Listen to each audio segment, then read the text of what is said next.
Protest had been focused in the capital, Kiev, but that changed when protesters stormed government offices in several western Ukraine cities, forcing one governor to write a letter of resignation.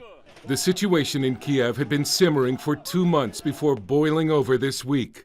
Peaceful protest began when pro-Russian President Viktor Yanukovych abruptly rejected an agreement with the European Union in favor of closer ties with Russia, a move that many Ukrainians fear means a return to the bad old days of Russian control over their nation. Young people, they believe allying themselves with Russia, it will bring, it will take them step backward. So when more control, more dictatorship, more regulations, more oppression probably. And as we see in Russia today, issues of religious freedom, human rights are very much violated. Their fears seemed realized when Yanukovych's government passed a batch of draconian laws aimed at ending the protest, sparking violent confrontations with police and calls for the government to back down.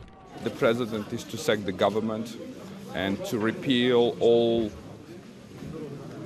unconstitutionally passed package of dictatorship laws.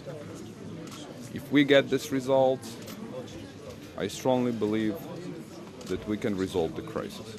Opposition leader Vitaly Klitschko told protesters that if the talks are unsuccessful and their demands are not met, he will lead them in an attack.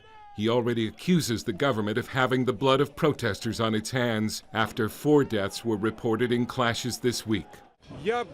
All I can say, we will do everything we can. I will do everything I can to stop the escalation and the deaths. But Ukraine's prime minister says that while his government is willing to work with the opposition, the ultimatums they've given are unconstitutional. Any kind of anti-constitutional actions in the capital should be stopped.